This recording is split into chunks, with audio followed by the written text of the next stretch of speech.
అన్నయ్య నీకు ఎంత పనున్నా ఒక్కరోజు భటుల్ని పంపించు, నువ్వు మాత్రం భోజనానికి నా ఇంటికి రా, ప్రేమతో నేను వండి పెడతానంది యమున. మన్నించి యమధర్మరాజు కార్తీక మాసంలో శుక్లపక్షంలో విధియ తిథి నాడు యమున ఇంటికి భోజనానికి వెళ్ళాడు. ఏం చెయ్యాలి అన్నయ్య వస్తే? పరమ ప్రేమతో చిన్నప్పుడు అన్నయ్య ఏం తినేవాడో, ఏదంటే ఇష్టమో ఆ మాటలు చెప్తూ కబుర్లు చెప్తూ ఇంకొంచెం తిననయా ఇంకొంచెం తిననయా అంటూ అన్నయ్యకి ప్రేమగా వడ్డించింది. తిన్నాడు. ఏం కావాలమ్మా నీకు అని అడిగాడు. మరి దేవతా సంబంధం కదూ, వరం ఇవ్వాలి. ఆవిడ మనందరి కోసము వరం అడిగింది.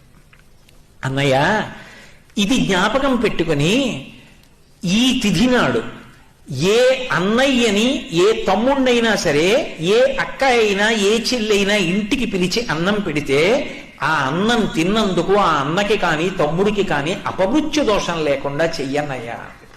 తప్పకుండా ఇస్తానమ్మా అన్నాడు.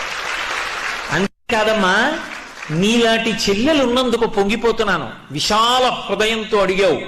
ఇలా పెట్టిన చెల్లికి మంగళసూత్రానికి ఇబ్బంది రాదమ్మా, సౌమాంగల్యంతో ఉంటుంది, వరం ఇస్తున్నానన్నాడు. యజ్ఞం చేయమన్నారా యాగం చేయమన్నారా? ఏడాదికొక్కసారి భగినీహస్త భోజనం అని తోడ పుట్టిన దాని ఇంటికి వెళ్ళి అన్నం తినమన్నారు.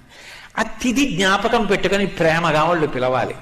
ఆ తిథి జ్ఞాపకం పెట్టుకుని తప్పకుండా అక్క చెల్లెల ఇంటికి వెళ్ళాలి.